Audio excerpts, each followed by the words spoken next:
Hello everybody, and welcome back to OMB Reviews. I am the critic who is a cynic. Hope you're doing well, and today we'll be doing a little bit of a box office breakdown as Wonder Woman 1984 has crossed $100 million at the worldwide box office, and it's destroying records, and wait, no, it's not. But it is doing relatively well compared to other films that have come out this year, especially in the midst of a pandemic, when so many theaters, especially in the United States, are still closed, and many people are being, of course, forced into fear by mainstream media outlets and politicians, etc., all trying to scare us into submission, and that is just my own opinion on that. Before diving into some of these numbers and an apparent HBO Max glitch as well, which could be impacting the numbers and the opinions on this film, please be sure to smash the like button, smash the rumble button if you're watching over there, and check out the links in the description of the video if you want to find out more ways that you can follow me on social media and also support the channel. So as you see here from Deadline, it says Wonder Woman 84 Weekend 2 box office drops 67%. 67% drop from week 1 to week 2 as HBO Max glitches continue. So again, people are going to try and say, oh, it's doing so incredibly well, it's doing amazeballs, but really, in all honesty, it's doing okay in the midst of a pandemic, and in comparison to the first film, it really isn't getting anywhere close. And I would say, especially since it's hard for us to really gauge what kind of money Warner Brothers is seeing from the HBO Max and the subscriptions that are going up from HBO Max, people wanting to see this movie, it's impossible to know whether or not this film will be a flop or not. I personally think it will be, but then again, it's still a little early on in the game.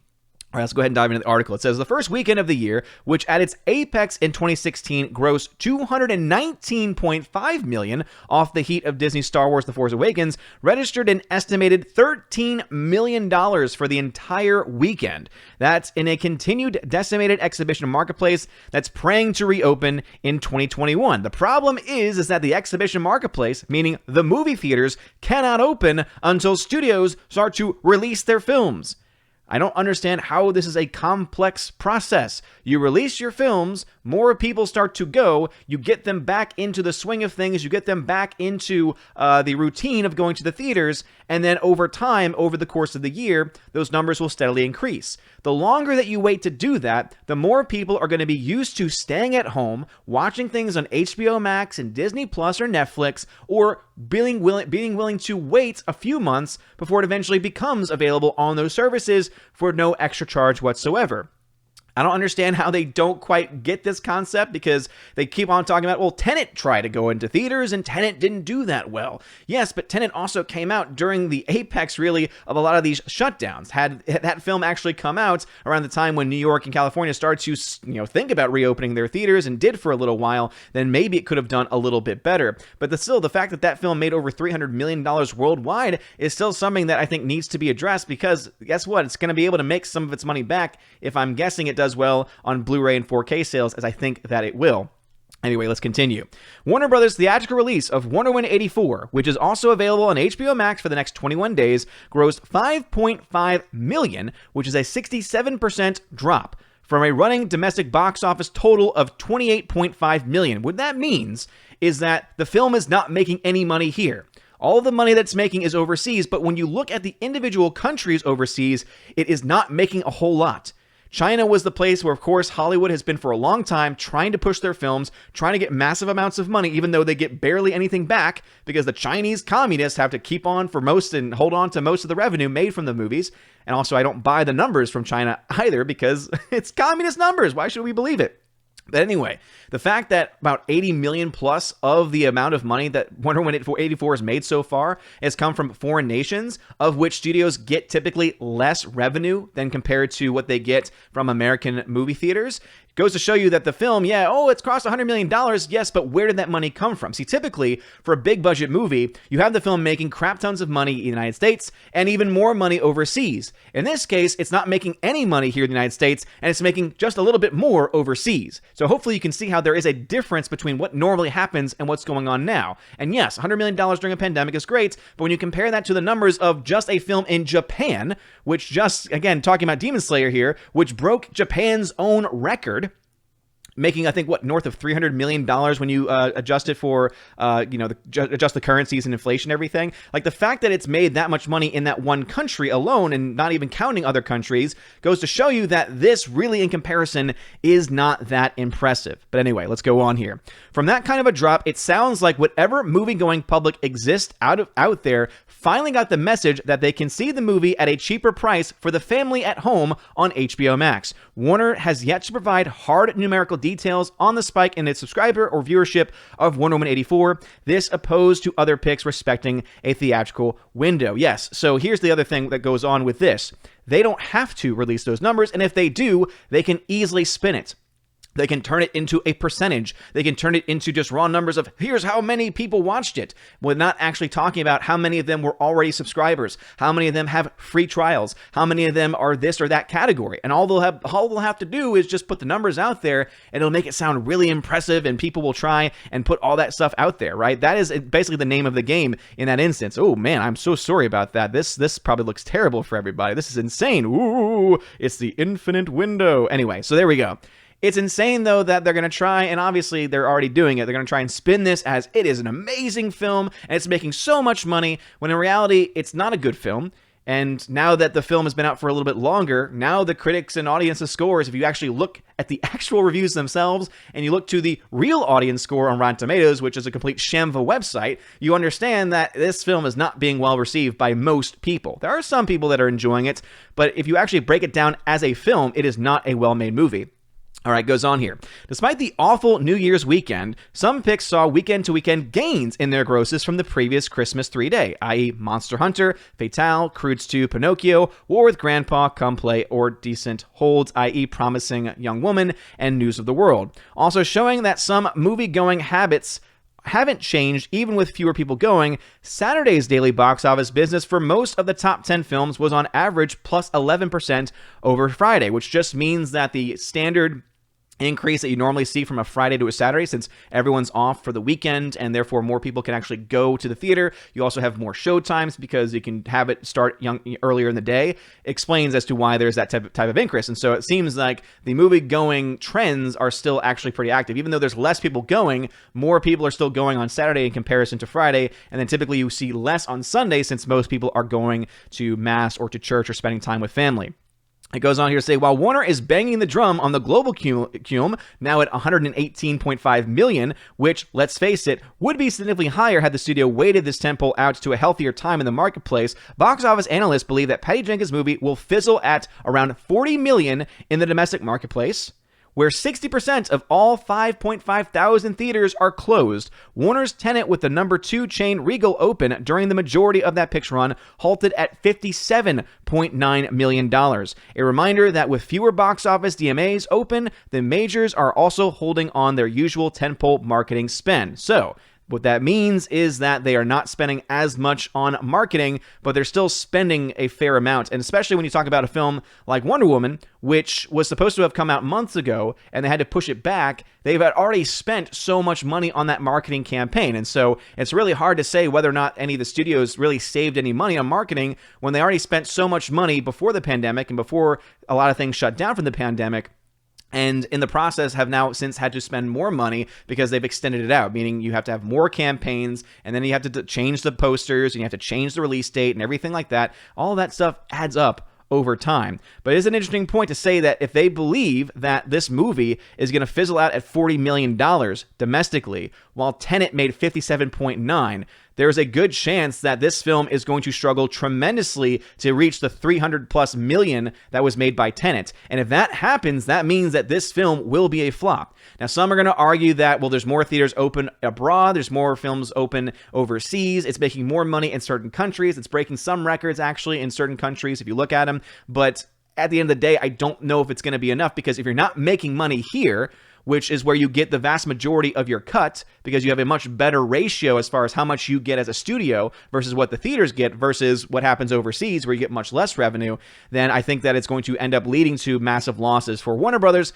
But then again, they're going to constantly hide behind, yes, but don't look at those numbers. You forget about HBO Max and the subscriptions. But again, they can fix those numbers however the hell they want.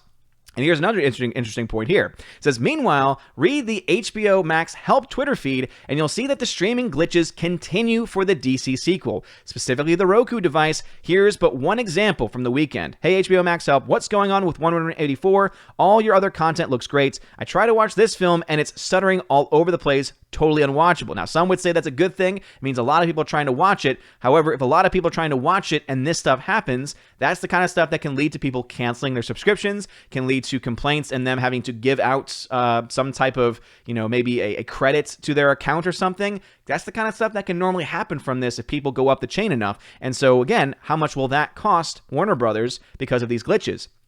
It goes on here to say, well, while it's already been reported that critics soured greatly on the movie, dropping their Rotten Tomatoes score from 89% certified fresh on December 16th to a current 60% fresh, so has audience reaction as well. Current B+ for sequel versus Pix A, social media analyst Relish Mix noticed that the DC sequel's recent social media chatter ranked at a 4.5 out of 10 in its conversation meter. So here's a couple things there. One, what that does is it exposes the access media. It shows you that all of the people that got that instant access gave it artificially high scores. How do I know that? You don't go from 89% to 60% if everyone is honest, is being honest.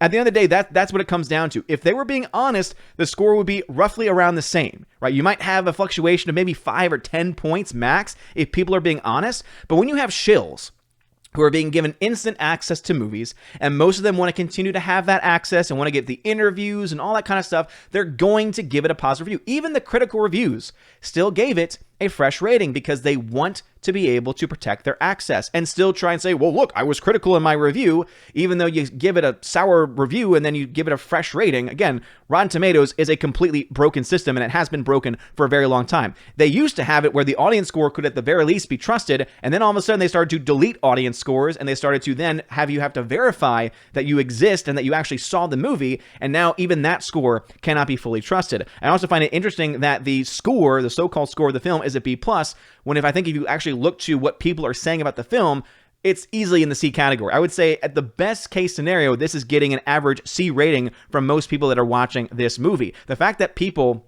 who typically don't get involved with, bad-mouthing films or talking about the issues of films, the fact that many of them are saying that this film is not well made and is not good, I think that speaks volumes. Again, that's not everybody, but I would say a large portion of the audience is not enjoying this movie. The fact that my wife, who normally would love this kind of a movie, did not like it and thought it was terribly made is saying a lot, right? We are very, very different on our opinions of films, and so that to me was all I needed to know. All right, goes on here. Convo before release was exceptional in tracking for the next chapter, but since opening, chatter is wildly mixed, with questions about the exceptional powers of the Dreamstone, the rebirth of Chris Pine's character, to Kristen Wiig's transformation. Review spots drill deeper about the pace of the storyline, as well as Wonder Woman moments throughout the film. Fans are hoping for a 2021 return to the big screen with popcorn ASAP, reports Relish Mix. And here's the thing. They're going to report that, and then as soon as it gets put into theaters after its window being on HBO Max exclusively, that's not going to change a whole lot. Let's just be honest there. It's not going to change. Goes on to say, that said, the social media push for the picture, particularly by star Gal Gadot, has been wonderful. Quote, the social channels for Wonder Woman 84 across Facebook, Twitter, and YouTube and Instagram, with the movie official pages 3.9 million, the studio 53.8, DC channels 8.2, the social media universe of Gal Gadot 60.5, is the strongest driver of engagement since opening, specifically activity on the Gadot Instagram over the week has clocked over 8 million likes. But again, just because someone likes a picture over on Instagram does not mean, one, that they're going to watch the film, or two, that they're going to spend money to watch the film. I think that's a really bad metric to tell whether or not a film is successful or not, especially when the actual numbers, the raw numbers themselves, don't seem to indicate that. It's really hard to say 8 million likes for a photo. I doubt that 8 million people have actually even seen the film. I don't know that for sure. I really wish that our box office system here stateside had the ability to track ticket sales like they do in other countries, where they can tell you not just how much money a movie made, but also how many tickets were sold, because I think that would be a much better metric for us to be able to tell how much influence social media actually has at this point. Also, let's just be honest here. People follow Gal Gadot because she's a genuinely cool person, and also because she's a very attractive person. And guess what? People are going to want to follow that. I'm just being honest here.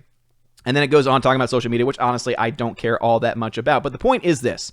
The film has now made $118 million when you talk about what it's made overseas overall. It's only had $28.5 million of that come from the States. Keep in mind that they get a bigger share of the take from the North American box office than they do from the foreign international box office. Typically, they say it's around 60 to 70% at the end of it from the American box office, around 40% from the international box office, depending on the country. And then in general, people say normally they'll get around 60% of the entire box office. If that is the case, that means at $118 million, it's only gotten, a little over $60 million? The film cost $200 million to make, cost at least $100 million or so to produce the film, meaning that the film, in order to break even, probably has to make somewhere around $600 million or so if you're going to use just a standard breakdown, right? I haven't done the breakdowns in a long time because there hasn't been a whole lot of numbers, and it's been assumed that if you're a big budget film coming out right now, you're probably just going to flop in general. Now, can you make it up through HBO Max subscriptions? Can you make it up through Blu-ray, 4K sales, that kind of thing? Sure, probably. But it becomes a lot harder if less people are going to see your film. The fact that this film is on pace right now to likely have made less than Tenet did, I think that everyone called Tenet a failure. And so for anyone to spin this film as being successful when right now this film is seemingly doing less, at the very least domestically, who would have told you? Who would have thought? Even if Tenet had been very well received by a lot of people, how many people would believe that a DC film, Wonder Woman 2, would be making less money than a Christopher Nolan head going crazy, thinking about all the possibilities and confusion nonsense, right? I like Tenet. I'm a huge fan of Tenet. But I think even I would have looked at it and said, no, I think Tenet will make a lot of money. It would have made more than $300 million that it did during the pandemic had theaters actually started to reopen and more so studios started to actually do something. But the fact that out of the two Warner Brothers films, Tenet is likely going to have been the higher grossing film, but, against a comic book movie that normally gets instantly close to $1 billion at least, is just insane to me. And I think it really goes to show you that this film is not being very well received. The pandemic is absolutely having an impact, but when you look to the fact that the critic score dropped from 89% to 60%, and the audience score, if you look at the real audience score right now, it's in the 40s, I think that tells you very much that this is not a film that's being well received by a lot of people. This is not a movie that people are wanting to put their hard-earned money to go watch in theaters, and who knows exactly how many subscriptions people are getting. And also, because it's available online, higher quality streams are going to be available through pirating. And how many people have been accessing this film through pirating versus what a normal film would be like? I imagine a lot more people, especially since they have higher quality rips that likely exist online. But with all that being said, do I think this film's going to lose money? At this rate, yes. Again, if it's tracking domestically to make less than Tenet, it seems inevitable that the film then is not going to make as much money. One can argue that the foreign marketplace is a lot more open now than when Tenet came out, so maybe it could make up some of its money there. But even if it does make up some more money there in that marketplace, it's still going to get a lot less of a cut from that marketplace and likely will still end up being a flop. Again, $200 million, at least $100 million probably for marketing, especially when you talk about the extended campaign, right? And they're the ones that, Deadline's the one that said they spend less money on marketing because of all the stuff going on. But as I said, I think you have to kind of compensate for the fact that they've had to push the film back, redo trailers, redo posters, and that can cost money over time. So let's just say $100 million, because normally it's about 50%. You add that on. So it gets only, 60% of the entire box office revenue for the entire worldwide gross. So what are you looking at here? Probably close to $500 to $600+ million it needs to make, because it only gets 60% of that in order for it to break even, right? To reach that $300 million level, because anything less than that, as far as the raw total of what it makes in, it's going to be at a loss. And I think that this film could end up being a $50 to $100 million loss. And I'll have to try and crunch some of the numbers. I have the website still, ombReviews.home.blog. I know it's kind of just a terrible name overall because I need to buy the domain at some point. But you can find a link to it in the description below. So I might have to try and see if I can update that with some of these bigger budget films. So that way, at the very least, we can track to see how much money it has made or not. I can't do predictions at this point like I used to be able to, because it's really impossible to track this COVID era about what it's going to make in the future. Normally, after the second week, you know how much money a movie is going to make, but I would say it's a lot harder to predict that now. So anyway, I'll try and see what I can do with that and maybe put some estimated guesses, but just put the caveat, this is COVID era. It's a lot harder to predict these things going forward. But anyway, what are your thoughts about this? Do you think that Wonder Woman 84 was a good film? And also, do you think that it's going to end up losing money at the box office? Are you surprised by these numbers at all? Let me know in the comment section below. If you like this video, please smash that like button, smash the rumble button if you're watching over there. It really does mean a lot. You are all amazing and beautiful people. I hope you all have a wonderful day. And as always, God bless. And now for a huge shout out to all of my January 2021 Patreon and Subscribe members: Albertus Magnus, Ali C83, Andrew Hoyle, animation commentator Brian P, Dion, Divex, Enrique Evangelista, Father Christopher Miller, hail to you, Father, Father Damian Cook, Garrett Searles, The Hunky Chunky Funky Monkey, Inflamed Wood, It's a Trap Productions, Jason Clark, Jacob Juice, Jay, Jeffrey Toone, Jonathan Carney, Laura Story, Mike Jackson, Mad Mitch Dunaway, Mr. Peabody and his beautiful twin with the beautiful hair, Orange Hat Reviews, On to June, Out of Step with Reality, Riff Magos, Rosetta Allen, Steve Glasker, Teresa Martin, Theodore Bendon, Tina Bojan, and Tina B. Thank you very much for being my Patreon members. And also a huge shout out to my Subscribe Star peeps: Stan 4, John B, Perpetual Punster, Mr. Roy, Glinzer, Darkstar 57, J. Alex McCarthy Jr., US 888209 Fast, Dean Heiss, J-Rod the Beer Guru, Nevadan G. Adams, and ZK Man. You guys are all freaking amazing. Thank you so very much for being supporters. If you want your name shouted out, please consider joining on Patreon, where for $1 a month, you can get your name shouted out at the end of every single video and live stream. For $5 a month, you get access to that, and also you get access to exclusive giveaways, where I give away 4Ks, Blu-rays, digital codes, etc. $10 a month will get you all that, plus also access to a special podcast that I do with John the Flick Pick Flickinger. Lots of fun. We do Q&As from that as well, so you get access to asking those Q&As, asking us any wide variety of questions. And for $25 a month, you get all of that stuff, plus you get to be featured once a month on the Chosen of Valhalla live stream. And also for that first month, you get a free t-shirt shipped anywhere throughout the world. So if you want to consider any of those things, please check out the links in the description below, where you can find my Subscribe Star and Patreon, and also other ways to support the channel. You're all amazing and beautiful people. Have a wonderful day, and as always, God bless.